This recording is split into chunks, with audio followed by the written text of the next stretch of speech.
Bonjour à toutes, voilà, je suis très heureux de vous retrouver cette semaine de nouveau. D'abord de vous souhaiter Shana Tova, voilà, je vous souhaite une Shana Tova, une grande réussite dans ce que vous entreprenez. On remercie Madame Bunan encore une fois de l'encourager pour tout ce qu'elle fait pour nous, voilà, ce séminaire extraordinaire. On lui souhaite de voir encore et d'autres dames participer à ce séminaire et on souhaite à cette Kehila de grandir dans la Torah et les mitzvot. Amen. On vous souhaite à tous beaucoup d'aslacha, beaucoup de nacha de vos enfants, voilà, une bonne parnassa, tout ce que vous désirez. Voilà, je tenais à vous signaler, merci Rav, que Rav Ben Chetrit viendra nous dispenser un cours 2 fois par mois dorénavant. Donc on aura cette chance de pouvoir l'écouter et écouter ses enseignements. Merci. Amen, merci beaucoup. Alors on va parler de Kippour. Alors, le jour de Kippour, c'est un jour, on sait que c'est un jour d'expiation de faute, oui. Et c'est un jour où c'est vrai qu'on a beaucoup d'appréhension parce qu'on se dit, voilà, on va arriver le jour de Kippour, on est jugé le jour de Rosh Hashanah, mais on doit finaliser ce jugement pour expier nos erreurs, nos fautes, le jour de Yom Kippour. Et c'est vrai, un jour, c'est lourd un peu, c'est pesant, c'est lourd à vivre, c'est dur à vivre. On espère qu'une chose, c'est que ça passe vite et qu'on passe à autre chose. En fait, il faut comprendre quel est l'intérêt de ce jour, fondamental, qui est le jour de Kippour. C'est marqué dans le Midrash que lorsqu'Hachem crée le monde, le premier jour de la création du monde, il appelle ce jour Yom Echad. Et les autres, ils appellent Yom Sheni, Yom Shelishi, Yom Revi'i. Yom Echad, on aurait dû dire Yom Rishon. En hébreu, Yom Rishon, le premier jour, c'est pas marqué Yom Rishon. À la différence du deuxième et du troisième et du quatrième jour, on a dit Yom Echad. Et là-bas, le Midrash d'expliquer ce jour, en fait, c'est le jour de Kippour. C'est un jour unique. Il est Echad. En quoi il est spécial? Parce que c'est le jour où on va expier nos fautes. Alors, il va essayer d'expliquer ce que c'est que l'expiation des fautes. On va essayer d'expliquer ce que dit le Rambam aussi, que ce jour de Kippour, en fait, c'est un jour de slicha, de michila. Mais c'est ketz. Ketz en hébreu, ça veut dire la fin de toute selicha, de tout pardon qu'on peut avoir d'Hachem ce jour-là. C'est-à-dire qu'avant, c'est pas le moment. Après, c'est trop tard. Donc, il faut absolument être capable de pouvoir se faire pardonner le jour de Kippour. À part ça, il faut savoir que même si on a fait teshuva, oui, on a fait teshuva dans l'année de fautes qu'on aurait pu faire ou de mitzvot qu'on aurait pu rater. On fait teshuva. Il faut savoir que tout va se programmer le jour de Kippour. C'est-à-dire que on va faire teshuva au mois de décembre. Il va falloir attendre l'année prochaine, voilà, dans la période où on se trouve, pour qu'Hachem il expie nos fautes. Oui. Qu'est-ce qu'on appelle l'expiation des fautes? Qu'est-ce que c'est que la faute? C'est marqué dans la Gemara, dans Ta'anit, d'Aflamed, qui dit qu'il n'y a pas eu de jour plus heureux que le jour de Tou B'Av. Tou B'Av, c'est les filles, elles sortaient pour rencontrer les garçons et se marier. C'est un jour heureux. Et le jour de Kippour. La Gemara dit, c'est évident que le jour de Kippour est un jour de joie. Pourquoi? Parce qu'on sait qu'on va expier nos fautes. Maintenant, on a un problème. C'est que d'un côté, ça s'appelle des Yamim Noraim, des jours redoutables. Donc on est comme ça. Ouais. Et d'un côté, on doit être heureuse de savoir qu'Hachem va expier nos fautes. Comment on peut mêler deux sentiments contradictoires? Comment à la fois on peut être à la fois tremblante du jour de Kippour et à la fois heureuse de savoir qu'on va expier nos fautes? Comment se mêlent ces deux sentiments contradictoires? Alors d'abord pour ça, il faut que je vous explique une chose. Vous savez qu'une avéra, une faute n'est pas neutre. C'est-à-dire que Akadosh Baruch Hu a introduit dans la faute, dans le fait qu'on ait répertorié des avérotes, des fautes dans la Torah, il faut savoir que non seulement on va avoir une tendance à vouloir être attiré vers ce genre de situation, ce genre d'acte, et à part ça, il faut savoir que cet acte, il va entériner quelque chose chez nous. C'est-à-dire que quelqu'un qui a fait une avéra, ouais, tout à coup, au départ, la fille, elle est comme ça, elle dit, oh là là, mais qu'est-ce que j'ai été faire n'importe quoi, c'est assourd, c'est interdit. Et puis bon, je regrette, j'ai honte, mais en fait, le désir, je l'ai introduit en moi. Et un jour, j'ai la nostalgie de ça, je dis, mince, c'était super et tout, quand même. Et puis bon, je recommence, ouais, et je retombe dans le panneau. En fait, pourquoi? Parce que ce qu'on a fait, en fait, nous a pénétré, ce désir nous a pénétré. Et maintenant, on est dans le désir de... Et en fait, quand on va recommencer, et on va rentrer dans une sorte de spirale, on peut tomber dans une addiction, on peut tomber dans plein de choses, mais en fait pourquoi? Parce que le désir étant pénétrant, je revis ce désir, je veux revivre ce plaisir, et donc on va tomber dans l'accumulation du désir. Maintenant, comment on va s'en débarrasser? On va avoir des psychologues, on va avoir des psychanalystes, hein? ou bien on va faire autre chose. Vous savez que dans la prière de Kippour, on dit Timchol vetislach. Vous savez, ouais, on dit, quand on cite tous les halchet, etc., on dit Timchol vetislach. Comment on va traduire en français Timchol? Timchol, hein? Timchol, pas Timchok. Timchol. Mechila, mechila. Hein? Ça veut dire quoi, Timchol? Ça veut dire pardonne-moi. Et tislach, slicha, slicha. Ça veut dire? Hein? Et Timchol? Pardon. Et Timslach? Pardon. C'est quoi la différence entre Timchol et Tislach? Timchol et Tislach. Pardonne-moi et excuse-moi, quoi, on va dire. Hein, excuse-moi. Alors, justement. Alors, Timchol, voilà, je vais demander à Hachem pardon. Mais je ne peux pas demander pardon si je ne me sens pas contrasté. Je ne peux pas avoir honte si je ne me sens pas contrasté. C'est-à-dire, entre ce que j'aurais voulu être et ce que j'ai fait, ou ce que j'ai pensé, ou ce que j'ai dit. J'ai honte de moi, je regrette d'avoir fait, ouais, et je demande pardon. Mais pour ça, hein, il faut se sentir contrasté, c'est-à-dire à l'intérieur de soi, il doit y avoir une vraie personne et celle qui a agi dans le sens inversé de ce qu'elle espérait. Plus le sentiment émotionnel que vous avez d'être est fort, plus vous avez honte d'avoir été l'inverse de ce que vous êtes. Ça s'appelle la boucha. Ça fait partie des paramètres de la teshuva, ça. Ça veut dire que si j'ai honte de moi, alors c'est facile de ne pas recommencer, de prendre sur soi de ne pas recommencer, ou bien de regretter. Mais moi, j'ai honte. Ouais, c'est quelqu'un, vous lui dites, parce qu'il y a deux formes de honte, évidemment. Il y a la honte intellectuelle et la honte émotionnelle. La honte intellectuelle, c'est de dire, bah oui, je sais, mais alors qu'est-ce que tu fasses? C'est comme ça, je veux dire, bah j'ai essayé, moi j'ai pas pu. Bon, mais je vais y arriver, ne vous inquiétez pas, mais bon, je rougis pas, c'est-à-dire, je n'ai pas honte de moi. Il faut que j'arrive à rougir de ce que je suis. Ça veut dire que mon corps ressent quelque chose. Vous avez compris? C'est pas que je sais. Ça veut dire les certitudes qu'on peut avoir de pas recommencer, c'est quand on voit l'authenticité. Mais d'où je vois que c'est authentique? Parce que même mon corps y refuse. Même mon corps y rougit de mes erreurs. Vous avez compris? Il y a des choses, des principes qu'on a établis chez soi qui font que c'est bon, on va pas. Mais si on a glissé, on a échappé à ça, on s'est trompé, bah, on s'est dit mais c'est pas possible, ça correspond à rien chez moi, ça c'est pas, ça me parle pas, ça me représente pas. Et là j'ai honte. Mais jusqu'où j'ai honte? Il y a des degrés dans la honte, vous avez compris? Mais le degré de sincérité, c'est le degré qui est corporellement ressenti. Et ça, c'est important, parce que plus c'est profond, moins on risque de tomber là-dedans, et plus on est authentique et vrai. Ça fait partie de la teshuva, ça fait partie des paramètres, des repères qui font que je sais qui je suis. Ça veut dire que si j'ai honte de moi quand je fais des erreurs, c'est que je suis construite. Et moins j'ai honte de moi, moins je suis construite. Quand je dis construite, ça veut dire des valeurs qui représentent émotionnellement quelque chose chez moi. C'est ça construire les gens. C'est pas d'informer les gens. Le but du cours, c'est pas d'informer les personnes, c'est de transformer les personnes. On n'est pas là pour informer les gens, on est là pour les former. Ça veut dire qu'il faut que l'information, elle soit, elle soit introduite en soi, où je l'accepte, je la prends sur moi, mais je ressens en vérité en quoi c'est nécessaire, en quoi c'est vrai, cette sorte de véracité qui se trouve dans l'information. Et je sais que c'est juste, et je vais l'absorber, et c'est ça qui me donnera des forces demain. Parce que demain, on est confronté à l'extérieur, et il va falloir se battre contre ça. Mais quelle force j'ai pour me battre contre ce fléau qui est derrière? Parce que j'ai des convictions, parce que j'ai des émotions. Contre une émotion, il faut une émotion. J'ai un désir. Ben, comment je vais me battre contre un désir? On sait bien que la passion est plus forte que la raison. On le sait. Vous savez des choses, mais c'était plus fort que vous. C'était très difficile de supporter, parce que le plaisir, le désir, il était plus fort que moi, mais en fait, c'est un désir corporel. Et donc, ce désir corporel, en vérité, j'arrive pas à le maîtriser. Mentalement, j'arrive pas. C'est trop fort, c'est trop dur. J'arrive pas à retenir. Mais pourquoi j'arrive? Parce que je n'ai pas d'autres éléments contraires qui me permettent d'être musclé, me retenir de faire. Je n'ai pas. Ou j'en ai pas assez. Ou c'est pas assez émotionnel. J'ai la connaissance. Et des fois, c'est frustrant parce que je sais, mais j'arrive pas. C'est frustrant, les idées, je préfère ne pas savoir. Pourquoi? Parce que quand je sais, après, ça me frustre, ça me vexe et tout. Donc, je préfère ne pas apprendre. Mais non, le contraire. Apprends, mais apprends émotionnel. Mets des émotions dans ta connaissance. Et ça te permet d'avoir la force. Autant que ça te permet d'avoir honte. Et de ne pas recommencer parce que tu sais, tu ressens les choses. La slicha, c'est demander pardon à Hachem. La mechila, pardon. La slicha, c'est autre chose.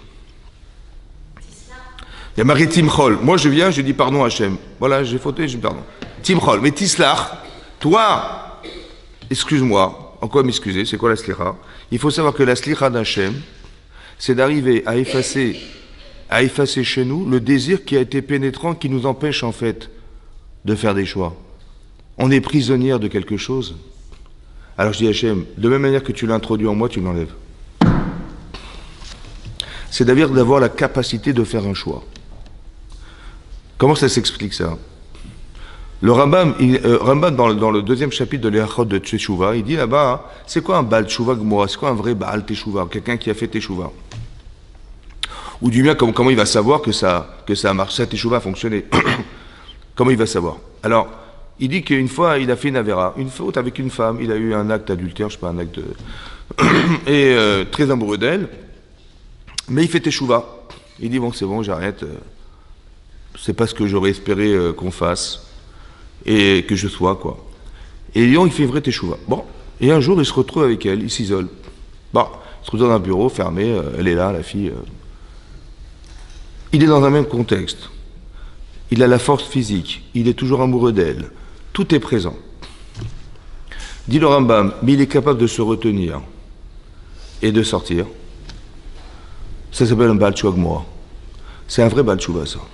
Pourquoi? Parce qu'il a la capacité émotionnelle et mentale de dire non. Ça suffit. Parce qu'avant, il ne l'avait pas. Avant, il aurait cédé. Là, il a une capacité. Mais d'où il a tiré cette capacité? Parce qu'on a retiré, on a été soléar, on a dit, il a demandé sincèrement, excuse-moi, mais je ne peux pas me débarrasser de ce désir, comment je vais faire? Alors Hachem, il nous accorde la selicha, c'est-à-dire la capacité de retirer de nous ce désir qui en fait nous envahit, nous handicape et nous empêche d'être soi-même. C'est Hachem. C'est ça qui est marqué dans le Rambam, qui est incompréhensible au départ. On dit, mais il faut faire Teshuvah, Achivada Yodea Talumot. Jusqu'à ce que Dieu il témoigne qu'on a réussi à être pardonné. Mais comment je vais savoir ce que Dieu pense? Je ne sais pas ce qu'il pense. Je le saurais. Parce que si avant tu n'étais pas capable de maîtriser tes désirs et qu'aujourd'hui tu es capable, c'est qu'Hachem t'a pardonné. C'est ça le témoignage. Et ça, il n'y a que la Torah qui permet ça. C'est-à-dire que j'étudie la Torah, je suis des cours, j'écoute les enseignements des rabbanim, et j'essaye au mieux possible de pouvoir me pénétrer de ces désirs. Le désir d'être une femme cachère, le désir d'être une femme proche d'Hachem, le désir je sais pas moi, de respecter les mitzvot, de m'engager dans ce qui est nécessaire, de savoir qui je suis et qu'est-ce que je peux faire de ma vie. Ouais, qu'est-ce que je peux faire de ma vie? Parce que vous savez pertinemment que on est toutes différentes. Donc ça veut dire qu'on a une mission qui est différente. Et personne ne peut vous remplacer. Personne. Vous avez tous des capacités et un but dans la vie qu'on vous a donné au départ de la création, au départ même de votre naissance. Simplement, il faut savoir se connaître. Il faut savoir se définir. Il faut savoir quelles sont mes forces, mes faiblesses, qu'est-ce que je peux faire de moi, qu'est-ce que je peux améliorer, et quel sens je donne à ma vie, c'est fondamental, parce que vous avez tout un sens à donner à votre vie. C'est pas pour rien qu'on est là. C'est ça de mériter, d'avoir le serhout, le mérite d'être au Olam Haba, c'est de rentrer dans les conditions qui ont été un jour celles qu'on a fixées pour soi. C'est bon, on ne les connaît pas. Alors on nous les fait découvrir. Ou alors vous êtes capable d'avoir ce travail d'introspection, de réflexion sur vous-même et de savoir Ani, qui je suis. Ani les Dodi. Vous avez vu que le mois de Elul, c'est un mois spécial. En quoi c'est un mois spécial? Alors on dit, c'est résumé, vous savez, c'est un peu concentré dans un verset dans Shir HaShirim, où c'est marqué Ani les Dodi Vedodili. En français, ça veut dire je suis pour mon bien-aimé, Hachem, et mon bien-aimé est à moi. C'est ça, Ani les Dodi Vedodili. Mais pourquoi c'est marqué Ani? Alors on a pu dire Anachnu, nous sommes pour notre bien-aimé. Non, Ani. Il y a marqué deux choses dans Ani. Il y a marqué un, Bifdor qui je suis. Pourquoi c'est important? Parce que Rosh Hashanah, c'est un jour où Hachem va réfléchir à qu'est-ce qu'il va faire de nous jusqu'à l'année prochaine. Oui, ce que je vous dis là, c'est marqué dans un Rashi dans Parashat Eikev. Là-bas, c'est marqué, et Rashi nous ramène, il nous dit comme ça. C'est marqué qu'Hachem, il a un œil sur la terre d'Israël en particulier. Et Rachid expliquait dans le reste du monde aussi. Mireshit Hashana, Ad Acharit Shana. Mireshit Hashana, en français ça veut dire Mireshit, du début, Hashana de l'année, Ad jusqu'à Acharit Shana, la fin de l'année. Il a un lieu de... Non, vous avez bien compris que quand on étudie la Torah, on a des questions. Mais c'est fait exprès. Ça veut dire qu'il y a des mots utilisés et il y a des réflexions qu'on doit avoir sur les mots utilisés dans la Torah. Alors, on va s'interroger ensemble. Mais Reshit Hashana. Reshit Hashana. L'année, avec un hé devant, c'est un article devant. Par contre, on a dit Harit Shana. Il n'y a pas de hé. Bizarre. Deuxièmement, on aurait pu mettre en facteur commun en disant du début à la fin de l'année. Mireshit ad Harit Shana. Non, on n'a pas fait l'économie de marquer Mireshit du début à la fin. On a marqué Mireshit Hashana ad Harit Shana. Pourquoi c'est comme ça? Alors, le Midrash, à travers Rashi, nous explique comme ça. Hachem, c'est quoi Reshit Hashana? C'est Rosh Hashanah. C'est ça l'année en fait. Reshit Hashana. Le début de l'année. C'est le début de l'année. C'est quoi? C'est le jour de Rosh Hashanah. Ad Harit Shana, Rashi nous explique, il dit, Hachem, il va juger la terre d'Israël, les habitants de la terre d'Israël, les besoins des habitants, les besoins personnels. Ad Harit Shana. Et Rachid explique, Mahiyé Besofa. On va juger aujourd'hui, au présent, qu'est-ce qui va se passer à la fin? À la fin de l'année. Ça veut dire qu'Hachem, qu'est-ce qu'il est en train de faire? Il est en train de réfléchir, qu'est-ce que je vais faire d'elle pour qu'à la fin d'année, elle soit différente. Elle est évoluée. Alors on va faire vivre des expériences, mais qui ont été réfléchies le jour de Rosh Hashanah. Vous avez compris ce qui se passe? C'est-à-dire que le jugement de Rosh Hashanah, c'est pas d'une condamnation, c'est d'essayer de réfléchir et d'analyser qui j'ai en face de moi. Et cette personne-là, j'aurais tellement aimé qu'elle soit, j'espère qu'elle va atteindre quelque chose dans sa vie. Alors j'ai préparé un programme, parce qu'on c'est quoi Rosh Hashanah? Comment vous traduisez Rosh Hashanah? Comment ça se traduit? Rosh Hashanah. Ça vous va ou pas? C'est normal? Dites non, dites non. Rosh, ben non, Reshit. Rosh, c'est quoi Rosh? Vous dites pas à votre mari, tiens, on a rendez-vous cet après-midi à la tête de l'année. Ou à la tête du mois, tiens, on a rendez-vous à la tête du mois. Rien dire, à la tête du mois. Pour dire le début, on dit la tête. Mais non, c'est mal écrit. Il aurait mal marqué Reshit, le début de l'année. Il marqué Roche. Pourquoi on a mis une image? Pourquoi l'image de la tête? Parce que l'essentiel, il est dans la tête.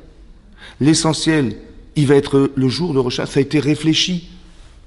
Le jour de Rosh Hashanah. Hachem, il a réfléchi le jour de Rosh Hashanah. Mais quoi? J'ai cru au départ qu'il a réfléchi, tiens, qu'est-ce que j'ai fait l'année dernière? Et on va estimer en fonction de ce que j'ai fait l'année dernière, est-ce que je mérite de vivre l'année prochaine? Pas du tout. Pas du tout. Pas du tout. Pas du tout. Non, il va réfléchir maintenant, qu'est-ce que je vais faire d'elle l'année prochaine? C'est ça qui est marqué dans Rashi.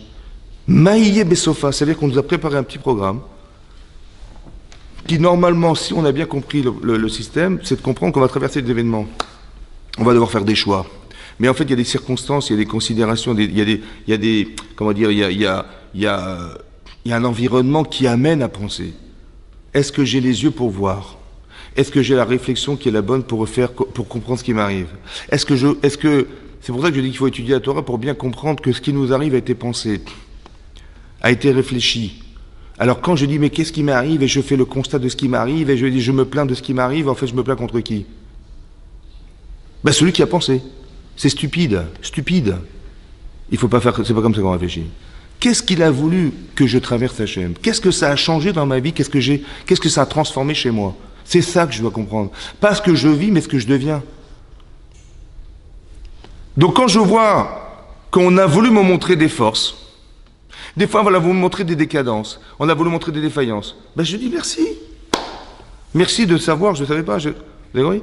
Mais comment je sais? Je sais comment je parle aux gens, je sais comment je réagis avec les gens, je sais comment... Mais ça, il faut d'abord au départ comprendre qui je suis pour comprendre qu'est-ce que Hachem il voudrait faire de moi. Pour comprendre ce qui va se passer l'année dernière, un peu comme qu'est-ce qui s'est passé l'année passée. Tout ce que j'ai traversé, en fait, il faut que je comprenne que ça a été réfléchi par Hachem. J'ai rencontré telle personne, j'ai vécu telle chose, j'ai entendu telle information. Ça a été pensé, tout a été réfléchi. Et donc, qu'est-ce que je tire comme leçon de ça? Qu'est-ce que je suis devenu? Est-ce que je suis la même femme que l'année dernière? C'est grave. Mais non, parce que Shana, ça vient du mot chinouille. Il faut que l'année prochaine, on soit différente.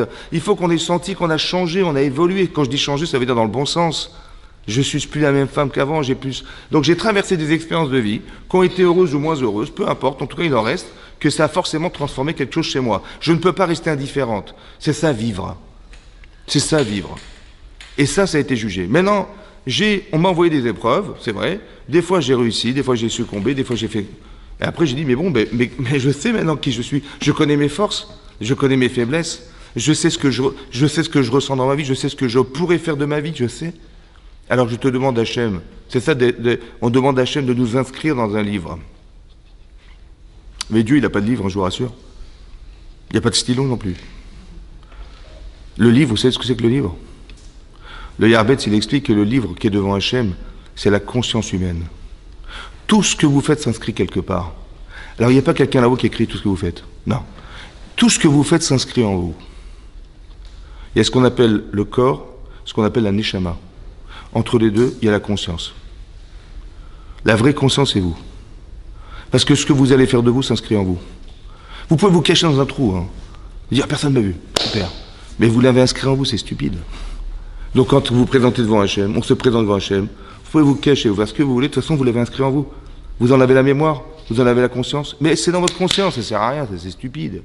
Tu dis, de toute façon personne n'a su, personne n'a vu. Tu as compris, mais tu l'as inscrit en toi.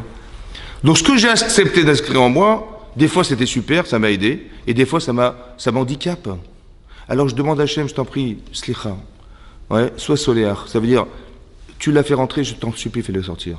Ce que je vous dis là, il n'y a que le jour de Kippour que ça peut se faire. Maintenant, plus j'ai conscience de la gravité de ce que j'ai vécu et en quoi ça m'handicape et en quoi je n'arrive pas à être une femme convaincue, une femme réelle, une femme heureuse, une femme... Je sais pourquoi. Alors je te demande de m'en débarrasser. Vous avez compris ça? C'est ça que je demande. Selicha, ça veut dire que je demande à Hachem de me retirer tout ce qui va faire que je ne suis pas heureux, je suis angoissé, je suis susceptible, je suis parce que... Et tout ça parce que j'ai un caractère qui fait que... Mais c'est ce que j'ai vécu qui m'a fait... Où j'ai vécu des situations difficiles, mais j'ai des mal vécus. Etc., etc. Mais ça a entériné des choses chez moi. Mais c'est ça que je te demande. J'ai pas forcément bien compris, j'ai pas forcément bien agi. Ou alors j'ai bien agi, mais ça n'a pas eu d'intention. Je te demande. Ouais, c'est l'ira. Ça veut dire de retirer ça. D'où on tire ce principe?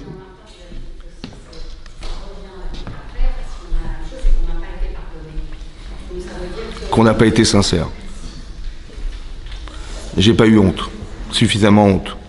Il y a des choses qu'on doit obtenir dans la vie qui demandent un travail. Ça va? Mais il faut l'obtenir, il faut devenir. Par exemple, vous avez vu que Sarah Imenou, pour avoir Yitzhak Avenu, elle a prié 75 ans de sa vie quand même. Pourquoi? Pourquoi cette stérilité chez elle? Vous voyez, si je réfléchis comme je dois penser, c'est-à-dire que tout a été réfléchi au départ, mais pourquoi Hachem il a privé cette femme d'enfant? C'est vital pour une femme d'avoir un enfant. Alors il y a le bien vécu et le mal vécu. Le bien vécu et le mal vécu. Le mal vécu, c'est de dire, bah Dieu il m'aime pas. Dieu il m'a oublié, voilà, je vois toutes les femmes elles se baladent avec leurs enfants dans les jardins et tout ça, mais moi j'ai l'angoisse de voir ces enfants, et moi j'ai pas d'enfants. Ça c'est mal vécu, c'est mal compris. Comme si que Dieu n'a rien à faire que de t'angoisser la vie. Non, c'est pas ça. Il a fait exprès parce que tu es spécial. Une femme stérile est une femme exceptionnelle. Elle ne le sait pas, mais elle est exceptionnelle. Et cette femme exceptionnelle, elle doit engendrer un enfant exceptionnel. Alors Hachem, il écoute la tfila, c'est-à-dire, il prive une femme d'une chose vitale, pour faire qu'elle va s'accrocher à Hachem pour espérer avoir cet enfant. Un peu comme la haftara qu'on a eue cette semaine de Chana. Vous avez vu, Chana, elle pleure, elle est prise pour une chikora, elle pleure tellement que Elia Cohen, qui était le Cohen Gadol, il a cru qu'elle était sous, carrément, une alcoolique, quoi. Il dit, tellement elle avait envie d'avoir un enfant. Et elle lui a dit, mais arrête de boire. Il dit, mais je suis pas une femme, je suis pas une alcoolique. Elle dit, je me déverse avec... Alors, regardez l'implication profonde. Mais qu'est-ce que ça veut dire? Ça veut dire qu'elle est devenue une autre femme. Et cette femme-là, elle s'est raccrochée à Kadosh Baruch Hu. Et puisque tu t'attaches à lui, tu fais abstraction de toi pour, alors on te donne l'enfant qui va correspondre vraiment. Vous avez compris ce que je veux dire? Elle va engendrer Shmuel Hanavi qui est équivalent à Moshe Aaron. Mais la stérilité a permis ça. Alors, on peut le comprendre médicalement en disant, mais va voir un gynéco, va te faire soigner, ou tu comprends qu'en fait ça a été réfléchi. Parce que l'objectif, c'est de rejoindre ce qui est essentiel, c'était à Kadosh Baruch Hu. Vous avez une neshama, on a tous une neshama. On a tous une neshama. Mais ce qui fait qu'entre lui et nous, parce qu'elle vient de cette neshama, elle a été créée par Hachem, elle vient d'Hachem. Et le corps, il a été fabriqué à partir de la terre. Ça veut dire qu'on est mélangé entre de la terre et du spirituel. On a fait un paradoxe incroyable chez l'être humain, ce qui explique les contradictions chez l'être. Parce que d'un côté, moralement, on sait ce qu'on doit faire, et physiquement, c'est exactement l'inverse. On est tiraillé entre ce qu'on devrait faire moralement et de ce qu'on a réalisé parce que le physique est fort. Cette contradiction, elle est en nous déjà. Vous avez un corps, vous avez une neshama. Ce qu'on aurait aimé, c'est que votre corps, il arrive à comprendre votre neshama. Et c'est l'objectif. C'est ça d'être une sadéquette. C'est ça d'être lucide. Pas d'écouter ses intérêts personnels, mais d'écouter l'intérêt. Vous avez compris? Souvent, quand on s'investit avec ses enfants, etc., on perd. Vous perdez du temps, de la patience, de l'argent, vous perdez... vous répétez ce que vous savez déjà, mais en fait, ce que vous faites, c'est que vous faites abstraction de vous pour. Et ce fait de faire abstraction de vous pour quelque chose, ou pour quelqu'un, ou pour une idée, oui, ça vous construit, ça veut dire que votre corps, il faut trouver du plaisir corporel dans un engagement. Vous avez vu le résultat que ça a eu, vous avez vu comment ils ont été bien éduqués, vous avez perdu du temps, mais vous avez vu le résultat. Eh ben c'est le résultat qui va donner une satisfaction. Et le corps, il va dire, bah tiens, on recommence. Et ça m'intéresse. Vous avez réussi à faire la paix entre votre corps et votre âme. C'est ça l'objectif de fond. Maintenant, quand je vois que je suis handicapé parce que mon corps, il est prisonnier d'un désir et que j'arrive pas à lui imposer quelque chose, j'ai un cheval sauvage et j'arrive pas à le maîtriser. J'arrive pas. Alors je dis à Hachem, écoute, je t'en supplie, calme-le. Ouais. Fais en sorte que je vais pouvoir maîtriser tout ça. La maîtrise du choix. Choisir, pouvoir choisir. Là, je ne peux pas choisir. C'est trop fort. J'arrive pas. Et donc, j'arrive pas. Donc, je demande à Hachem, écoute, c'est trop fort, j'arrive pas. Donc, aide-moi à être soléar, pardonne-moi. Et ce jour-là, il est fondamental, c'est ça. Et c'est ça, la simcha du jour de Kippour. Pourquoi je suis heureuse? Ben parce que je ne savais pas comment me débarrasser de ce désir, je ne savais pas comment j'allais m'en sortir. Plus j'ai l'angoisse de savoir que je suis handicapé, plus j'ai la simcha de savoir qu'il y a une solution qui s'appelle la teshuva. Je ne savais pas que ça existait, moi. Mais oui, ça existe, mon chéri, ça existe. Et tu demandes à Hachem sincèrement, il va te débarrasser de ça. C'est ça, le bonheur qu'on a de savoir que Kippour existe. Ce mélange en vérité de peur et de joie, en vérité, la joie, elle vient de la peur. C'est parce que j'avais peur de ce que je suis. Je ne savais pas comment je vais m'en sortir, qu'on m'a dit qu'il y a une solution, il y a un remède, c'est la teshuva. Et si tu fais sincèrement teshuva, tu verras qu'Hachem, il va te pardonner. C'est ça qui est marqué dans le texte de la Torah, c'est marqué « Ki bayom hazeh yechaper alechem ». Bizarrement, c'est marqué « Car ce jour-là, j'expierai vos fautes ». Et à la fin, c'est marqué « Lifne Hachem titaru », devant Dieu, purifiez-vous. Ça veut dire faites teshuva devant Dieu. Il aurait mieux fallu marquer faites teshuva devant Dieu, parce que c'est un jour où j'expierai vos fautes. C'est marqué l'inverse. Ça veut dire qu'Hachem, il va vouloir nous expier nos fautes. C'est ce qu'il attend. Il attend que ça. C'est comme des parents avec ses enfants, ils attendent qu'une chose, c'est qu'on vienne les interroger pour qu'on trouve des solutions. Bah oui, le papa, il a l'expérience, maman a l'expérience, elle attend qu'une chose, c'est qu'on les interroge, mais dis-moi ce que tu as, qu'est-ce qui va pas et tout, mais bien sûr que, mais Hachem a fortiori qu'il est comme ça. Quand on dit Ani les Dodi, je suis pour mon bien-aimé, ça veut dire qu'Hachem c'est mon bienfaiteur, mon bien-aimé. Si vos parents vous aiment, mais Hachem il vous aime, Ahavat Olam, un amour éternel. Donc il faut comprendre à chaque fois que je vis quelque chose comme quelque chose qui était un amour éternel. Ça a été des fois très heureux, des fois ça a été moins heureux, c'est un amour éternel. C'est-à-dire qu'il faut comprendre pourquoi j'ai vécu ça, c'est pas simple. Et quand je l'ai compris, tant mieux. Si je ne l'ai pas compris, c'est pas grave, parce que je suis devenu cette femme. Juste que je sache orienter les choses.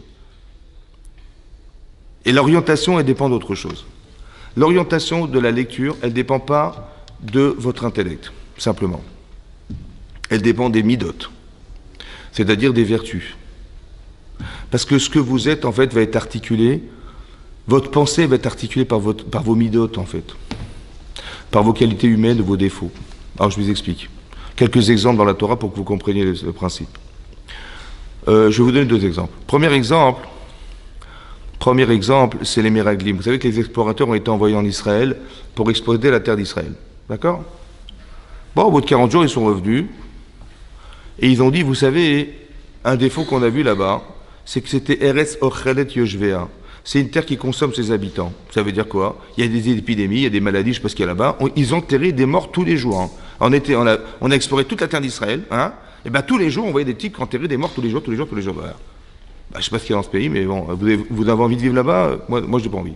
Donc ils ont réussi à dissuader les Israël en leur disant, c'est un pays, Eretz Ochelet Yoshvea, c'est un pays, on ne peut pas y habiter. Il y a des maladies, ils mouraient tous les jours. On faisait enterrer des gens tous les jours. Voilà ce qu'ils ont dit. Alors Rachid là-bas, il ramène dans l'Agma, dans Sota, qui dit, est-ce qu'on va, au lieu de dire, merci Hachem, on a pu explorer la terre, on n'a pas été dérangé une seconde, parce qu'il y avait des géants, hein. Merci Hachem d'avoir occupé les gens, enterré des morts. Eh bien ils ont dit, mais c'est une catastrophe. Vous avez compris ce que je suis en train de vous dire? Ça veut dire que la même image que tu vois, tu la traduis en bien ou en mal. Tu peux dire merci Hachem, la même image, tu peux dire mais c'est une catastrophe. Mais elle dépend de quoi la lecture? Ils n'étaient pas plus bêtes que les autres. Le problème, c'est pourquoi tu es venu. Qu'est-ce que tu fais là-bas? Tu dis en vérité, j'avais pas envie d'y aller. Alors j'ai trouvé des arguments. Mon intellect, il va chercher à argumenter le fait que j'ai pas envie d'y être ou j'ai pas envie qu'on y aille. Alors je vais trouver des arguments. Je vais dire, tu vois, c'est une catastrophe. Ça dépend de tes midotes. La lecture de ta vie va dépendre essentiellement de tes midotes, ses qualités. Est-ce que tu es bienveillante ou tu es l'inverse? Eh bien, si tu es l'inverse, tu vas lire à l'inverse. La même image, hein, la même. C'est comme, comment il s'appelle? C'est comme Balak, monsieur Balak. Il était protégé par Sichon et Og. Ouais, des grandes nations, l'Amérique et les États-Unis et la Russie, deux grandes nations. Mais ces pays-là, ils ont été envahis par Israël qui est sorti d'Égypte. Et donc les protecteurs ont disparu. Et Balak, il ne sait pas comment faire, il a perdu aucun... Et Israël arrive sur lui. Alors il demande à quelqu'un, il dit, mais dis-moi, ils ont une force ces pays-là? Comment ils font ces d'Israël? Il dit, ben, il prie Hachem, et la prière, elle est exaucée, et Hachem, il fait tout ce qu'il demande. Il dit, vous ne connaissez pas quelqu'un qui a une force dans la parole, là? Il dit, oh, j'en connais, il s'appelle Bilham. C'est un sorcier. Tout ce qui est maudit, tout ce qui est béni est béni. Super. Donc je fais appel à Bilham.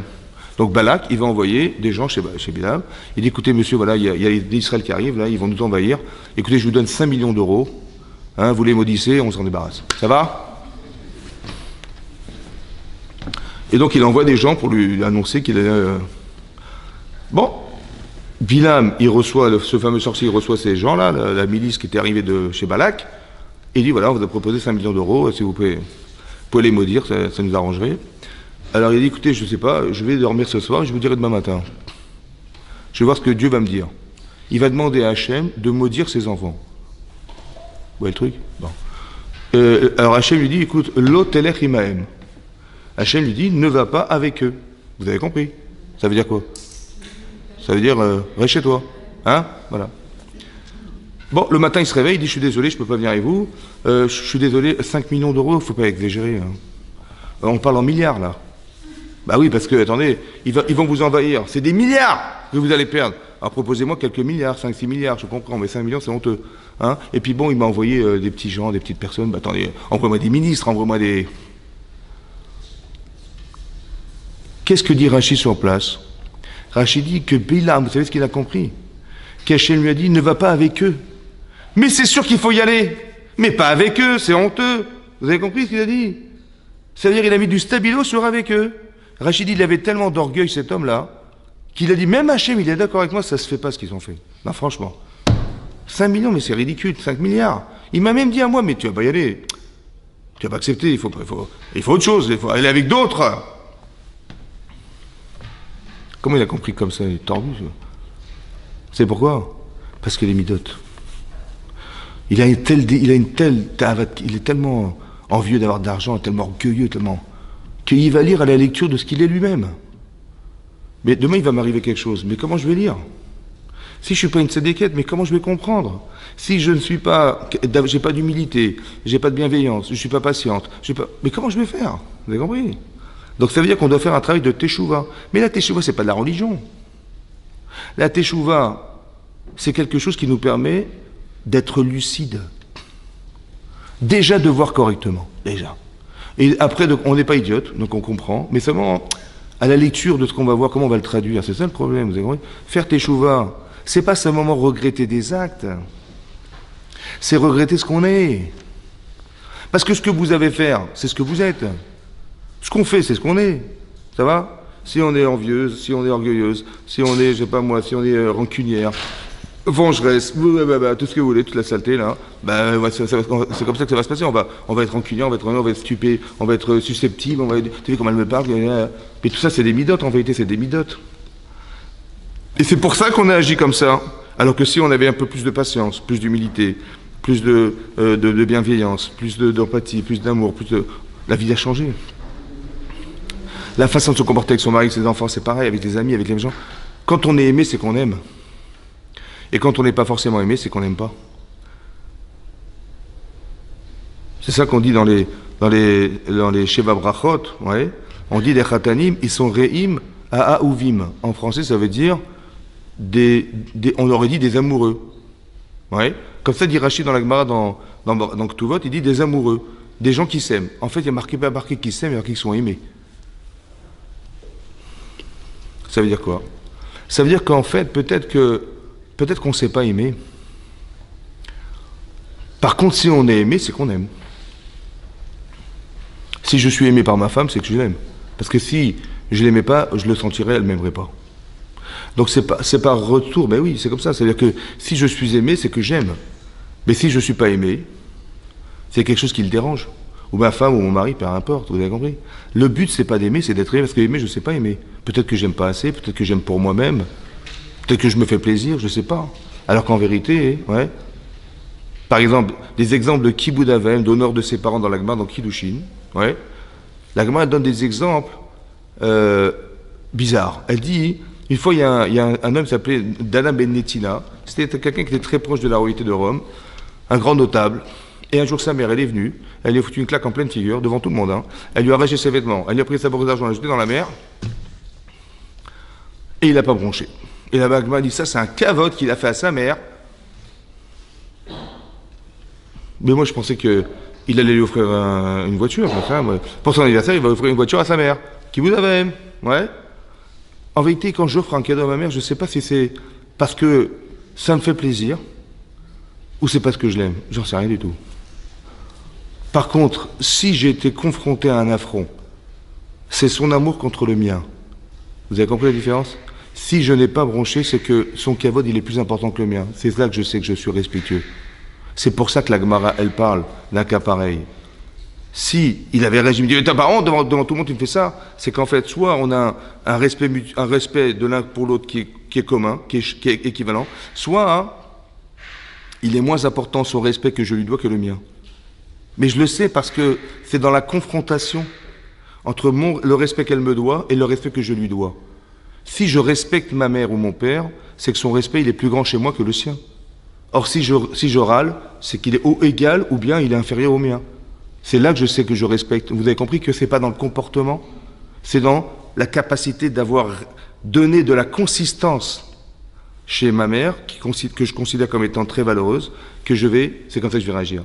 La mitzvah d'honorer ses parents, c'est d'aller chercher chez mes parents quelque chose qui justifie le respect que je leur dois.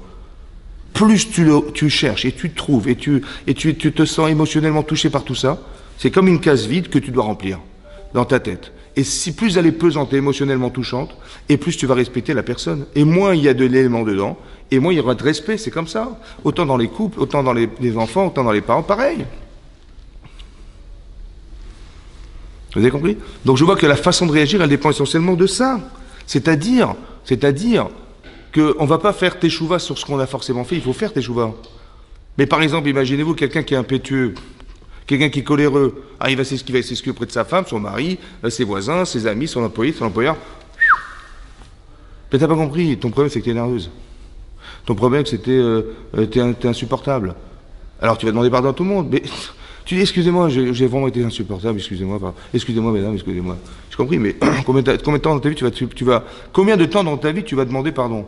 T'as pas compris que le problème il est autre que ça? C'est pas sur ce que tu fais.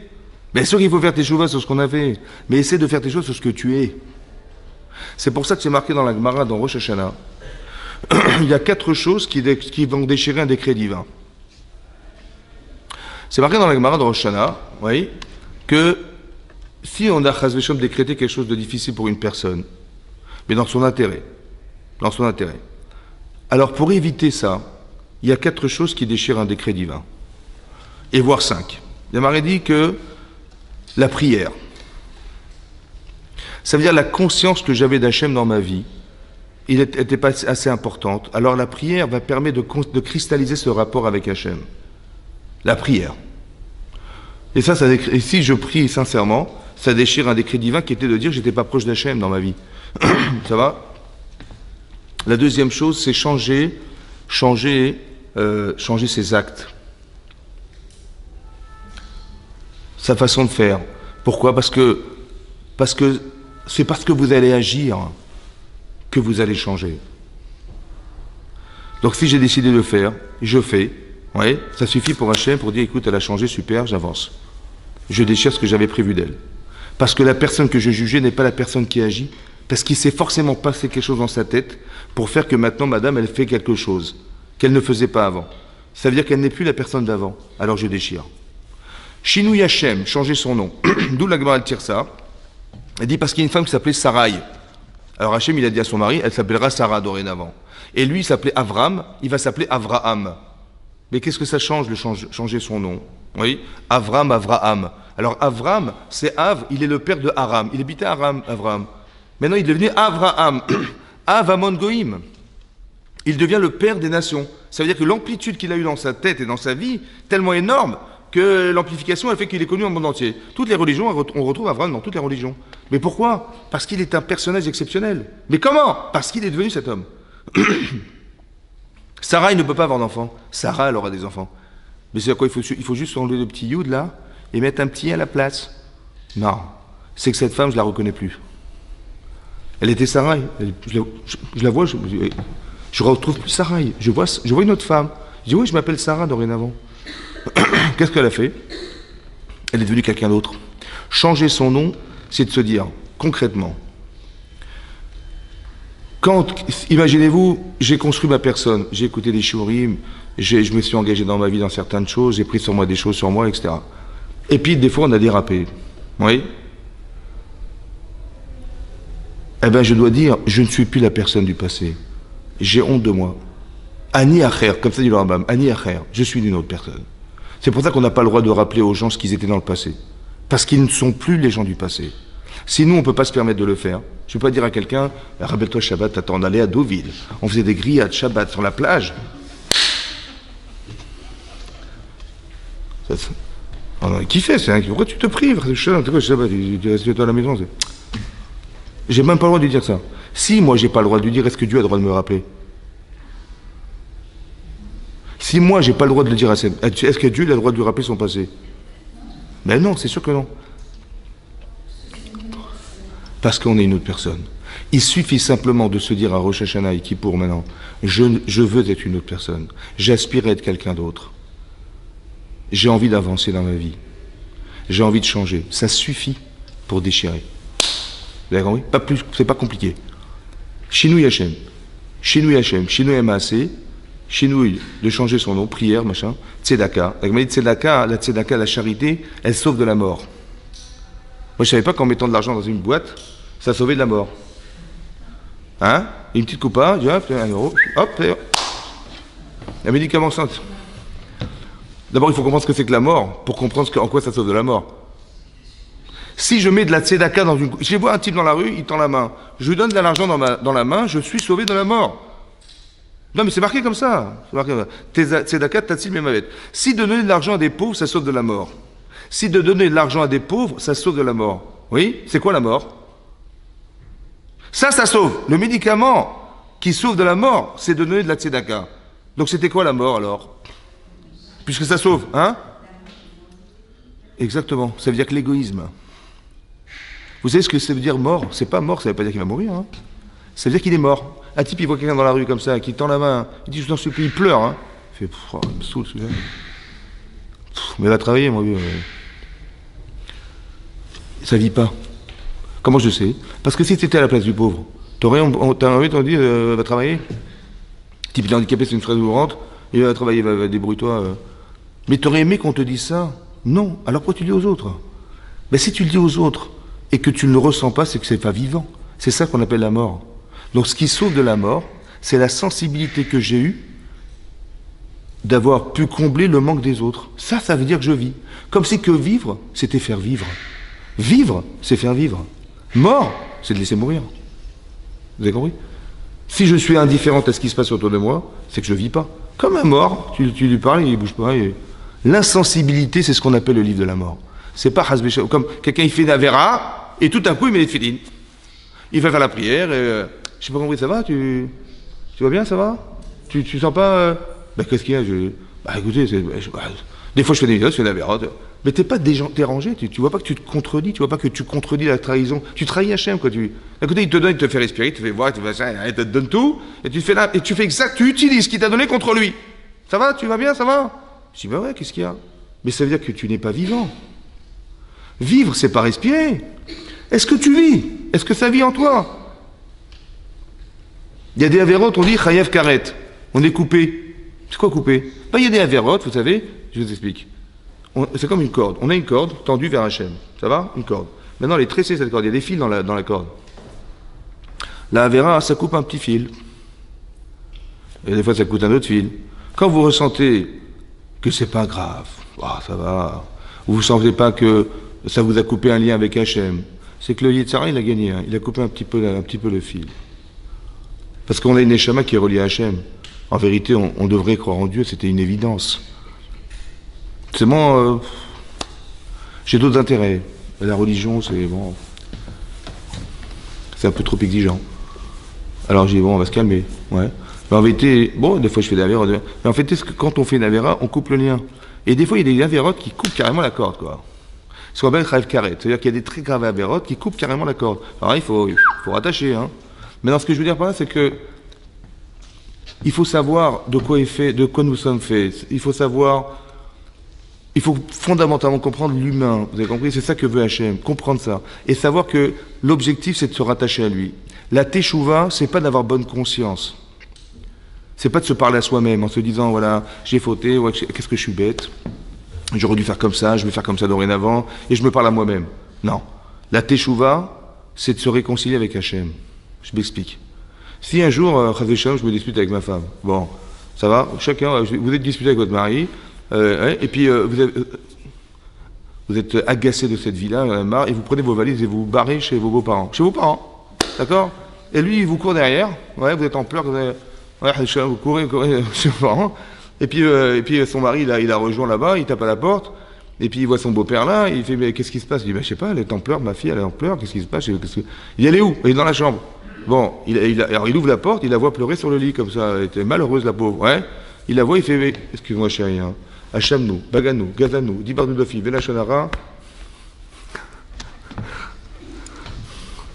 Ça va, elle est soulagée ou pas? Hein? Mais nous, on vient à Kippour, on fait. Alors d'abord j'ai jeûné, j'ai jeûné, deux, j'ai pas fait de la shonara. Hein. Je me suis tenu debout toute la prière, j'ai lu tout ce qui avait marqué dans le livre, et j'ai fait Hachamnou, Baganou, Dibarnou, de la shonara, babababa. Ça va? Vous pensez que ça va marcher ou pas? Moi non plus.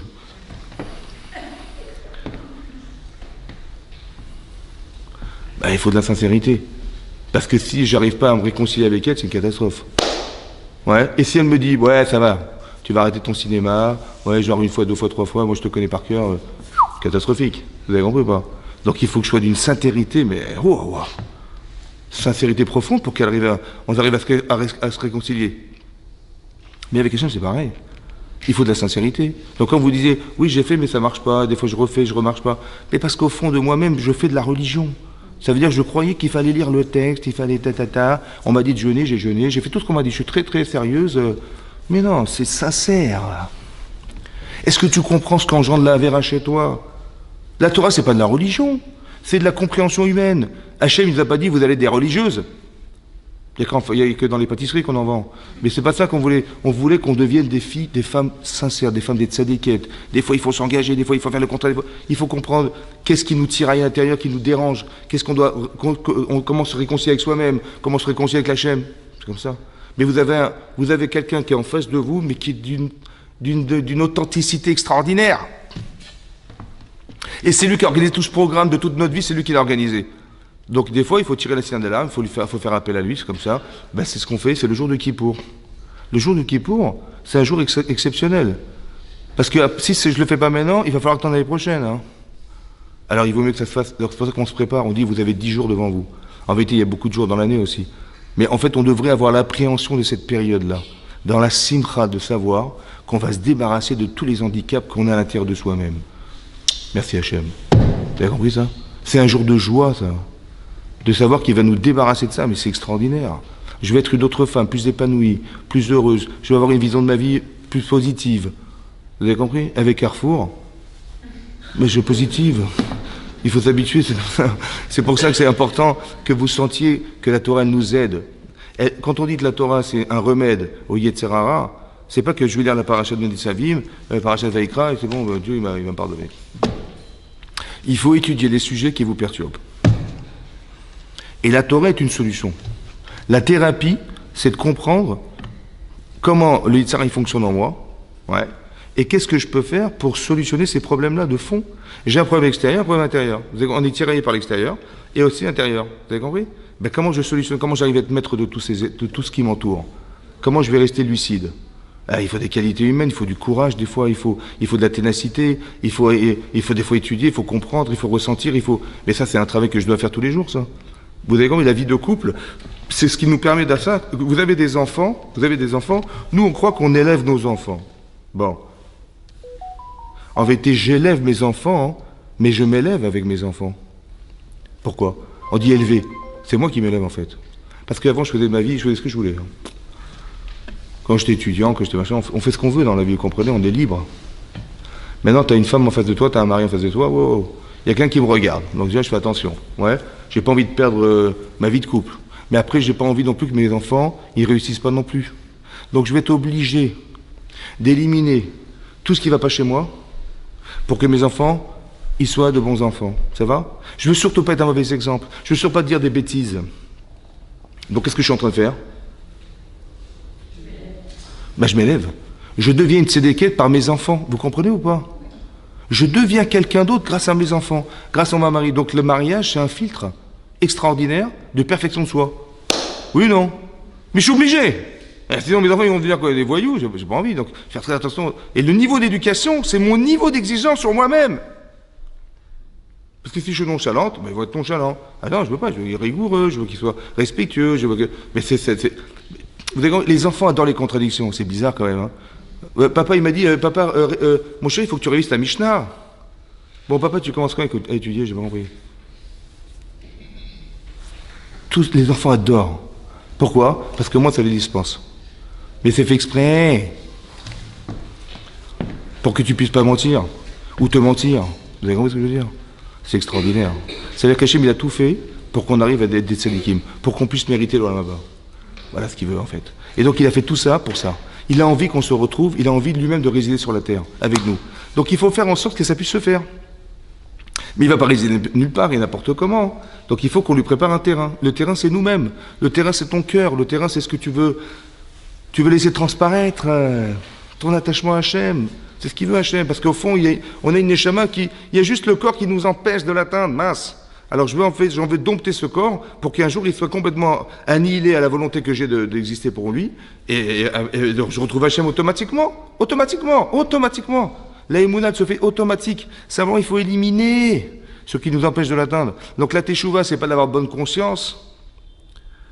J'ai fait teshuva, voilà, je dis à ma femme, c'est bon, je ne commence plus. Non, il faut que j'arrive à me réconcilier avec elle. Il faut que j'arrive à me réconcilier avec lui. Il faut que j'arrive à me retrouver avec la chouve et la Hachem.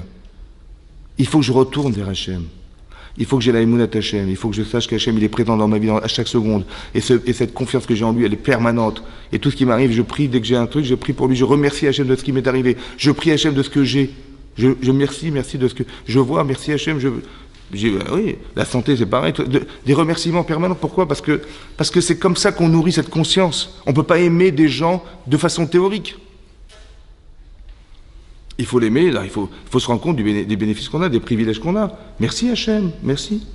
Vous savez, on vit dans un hôtel 4 étoiles ici, sur la Terre, c'est un hôtel 4 étoiles.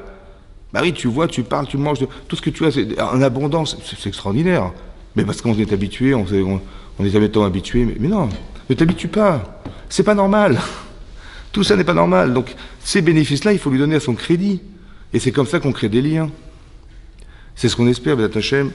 Voilà, Bézat Hachem, qu'on ait bien compris ce jour de Kippour, que ça nous amène la bracha de la slacha et qu'on se retrouve dans la santé et la joie. Amen, Kenny Ratson.